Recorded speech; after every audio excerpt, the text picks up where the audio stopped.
No dia do seu aniversário, quando completou 77 anos, Lula ganhou um presentaço do Datafolha. A pesquisa mais importante até o momento, porque essa pesquisa já contempla os episódios da prisão de Roberto Jefferson. Lula cresceu, Bolsonaro caiu e o desespero aumentou. E eu vou trazer para vocês todos os comentários, porque a tendência de Bolsonaro foi interrompida, com um barulhinho gostoso de chuva na análise que só nós temos a condição de fazer. E você vai colocar nos comentários: esse resultado sacramenta a disputa? A virada de Bolsonaro já se tornou um pesadelo para ele próprio? Deixa o seu like se você gostou do resultado do Datafolha e, claro, se inscreva no canal. E nesse barulhinho de chuva vamos apresentar os resultados, porque Lula não está mais empatado tecnicamente com o Bolsonaro. Porque se na semana passada Lula estava com 52 e Bolsonaro com 48, agora Bolsonaro perdeu 1%, foi para 47% dos votos válidos, enquanto Lula foi para 52%. Nos votos totais, Bolsonaro perdeu 1%, e isso é muito revelador. É revelador porque aquela chamada boca do jacaré, ela não se fechou, na verdade ela abriu, como você está vendo no gráfico nesse momento. Ou seja, se a boca do jacaré não fechou agora, dificilmente ela vai fechar até o próximo domingo. E se Bolsonaro não conseguiu encostar em Lula até agora, não vai ser em 3 dias que ele vai conseguir. Claro que muita coisa pode acontecer, mas Bolsonaro teria que tirar um coelhaço da cartola, o que já não há muita possibilidade para isso. E o mais importante, esse resultado do Datafolha interrompeu uma tendência de crescimento do Bolsonaro. Tudo bem que era uma tendência a conta-gotas, 1% aqui, outro por cento ali, a rejeição ia caindo, mas esse Datafolha interrompeu tudo, pessoal. Todas as tendências do Bolsonaro foram interrompidas nessa pesquisa. E como a gente sabe, pesquisa avalia tendência que vai sendo construída até o dia da votação. E o Datafolha interrompeu isso para o desespero de Bolsonaro, que está batendo dentadura. E essa pesquisa, ela é muito importante, porque diferentemente do IPEC e da Quest, os dados coletados do Datafolha começaram a ser feitos a partir de terça-feira. Então eles foram coletados de terça até o dia de hoje. E por que essa data da coleta de dados é tão importante? Por conta do impacto da prisão do Roberto Jefferson. A prisão do Roberto Jefferson aconteceu no domingo. E as pessoas foram pegas de surpresa nesse turbilhão. Na segunda-feira é quando as informações começam a chegar, as análises começam a ser feitas e o episódio começa a decantar. Então, a partir de terça-feira, na interpretação aqui do canal que nós já estávamos tendo nas outras análises das outras pesquisas, tudo isso só seria melhor mensurado pela população a partir de terça. E nem a pesquisa do IPEC, que saiu na segunda, e da Quest, que saiu ontem, conseguiram iniciar a sua coleta de dados a partir do momento que o episódio já estava mais precificado na nossa população. Então o Datafolha ele conseguiu, de modo mais assertivo do que os outros institutos, mensurar o real cenário, o real contexto da população brasileira nesse momento. E foi, claro, um péssimo resultado para Bolsonaro. Obviamente, como nós também falamos nos outros vídeos, a mensuração do impacto do Roberto Jefferson seria de difícil acontecer. Talvez a gente nem consiga mensurar isso até a data da votação, porque as oscilações seriam dentro da margem de erro. E nós sabemos, e esse Datafolha confirmou, que uma parcela muito diminuta da população brasileira pode mudar de voto. Tudo já está muito consolidado, mas há um indicador, há um indício que o Roberto Jefferson impactou negativamente Bolsonaro, inclusive na rejeição. Porque o Lula e o Bolsonaro, eles estavam tendo uma diminuição da distância da rejeição. A rejeição do Bolsonaro, ela permaneceu em 50%, o mesmo levantamento na pesquisa anterior. Só que aí o que acontece? O levantamento da rejeição do Lula caiu de 46% para 45%. Nem na rejeição existe mais empate na margem de erro, empate técnico. Então o episódio do Roberto Jefferson pode também ter influenciado na rejeição do Lula. Tudo bem que nós só estamos especulando questões dentro da margem de erro, né? Então fica muito difícil nós podermos tirar algum tipo de conclusão a respeito de tudo isso ou proposição. Mas, ao que tudo indica também, todos aqueles ataques que o Bolsonaro fez ao Lula na tentativa de aumentar a rejeição do petista não surtiram efeito, porque em nenhum momento a rejeição de Bolsonaro foi menor do que a rejeição de Lula.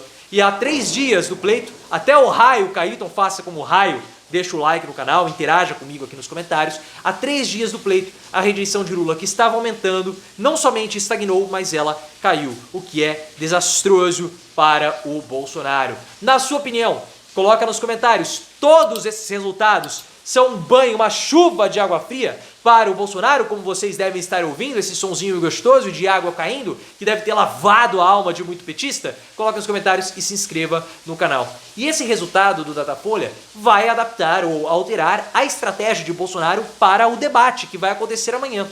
Porque o debate da Globo vai ser o último momento que o Bolsonaro tem para tentar criar algum fato novo.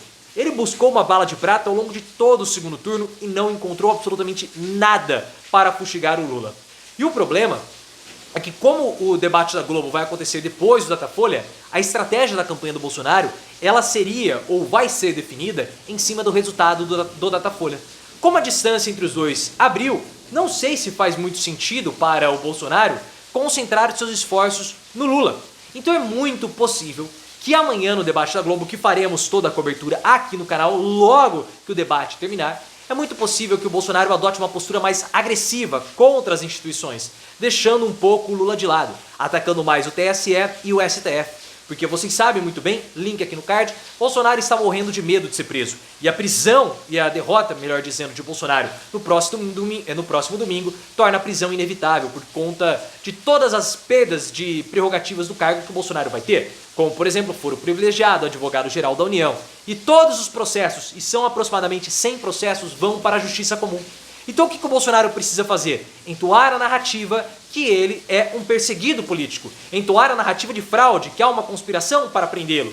Só que se o Bolsonaro adotar essa estratégia, o debate vai ficar muito mais fácil para o Lula. Então o Bolsonaro pode ir para essa estratégia aí do tudo ou nada, não pensando mais no próximo domingo, mas sim no seu futuro e na sua liberdade. Só que aí há um racha no QG do Bolsonaro. Porque vocês sabem muito bem que sempre houve uma divisão entre a ala política e a ala ideológica. A ala política do governo, composta pelo Valdemar Costa Neto, pelo Ciro Nogueira, discorda de qualquer tipo de contestação que Bolsonaro possa fazer. O que é óbvio, o Valdemar Costa Neto, a partir de 2023, vai ser o homem mais poderoso do Congresso Nacional. Porque ele vai ter uma bancada imensa. E aí o que vai acontecer? O Costa Neto não vai querer se indispor com o Lula e com nenhuma instituição. E eu vou até fazer um vídeo até domingo, porque eu tenho aqui uma suposição, uma pulguinha atrás da orelha, que o Valdemar Costa Neto, na verdade, vai votar no Lula ao invés de votar no Bolsonaro, hein? Mas isso a gente fala em um vídeo futuro. Se você tiver uma sensação parecida, coloque aqui nos comentários. Mas é óbvio que não vai ter nenhum tipo de indisposição por parte da ala política com as instituições nem com o Lula, porque eles vão integrar o governo Lula. Agora, a ala ideológica, ela também não tem uma postura diferente. A ala ideológica quer que o Bolsonaro ataque as instituições e conteste o resultado, para fazer algo semelhante ao que o Aécio Neves fez em 2014, ou até mesmo igual o Donald Trump está fazendo, dizendo que foi fraudado tudo aquilo, que ele é um perseguido. É muito possível que o Bolsonaro faça isso. Se Bolsonaro contestar o resultado, que conteste, o Aécio Neves contestou em 2014 e não aconteceu absolutamente nada. Vai ser um choro de perdedor. E o Bolsonaro, ele não cresceu até esse momento porque o principal problema do nosso país, na visão da população, é a economia. E o segundo principal problema são questões sociais e de emprego, conforme a pesquisa Quest apresentou, e nós já trouxemos todos os detalhes, link aqui no card. Então o Bolsonaro, ele ficou atacando a corrupção do governo Lula, só que isso aí não é aderente à população. A corrupção é apenas o quarto principal problema do país, não forma nem 10% da população, que acha que a corrupção é o principal problema que nós temos. Então Bolsonaro passou o segundo turno inteiro tentando vender uma laranja para uma parcela da população de 58%, porque são 58% aqueles que acham que economia e problemas sociais são os principais males do país. Então Bolsonaro ficou tentando vender uma laranja para uma parcela considerável da população que queria uma melancia, que quer uma melancia. Você até consegue colocar ali, ajeitar alguma coisa, mas não é um discurso aderente. E por isso que Bolsonaro não cresceu em todo o segundo turno. Tem esperança para Bolsonaro? A única esperança que ele pode tentar alguma coisa é com as abstenções. Porque tudo que o Bolsonaro tentou fazer, buscar, encontrar, ele não conseguiu. E dificilmente ele vai encontrar também no debate. Então o Bolsonaro ele pode apostar nas abstenções. Só que para o Bolsonaro, essa estratégia também não vai dar muito certo. porque os dois principais estados que garantiram a vantagem de Lula no primeiro turno de 6 milhões de votos, que é Bahia e Pernambuco, porque Bahia deu quase 4 milhões de votos a mais para o Lula e Pernambuco 2 milhões. Esses dois estados têm segundo turno, terão segundo turno.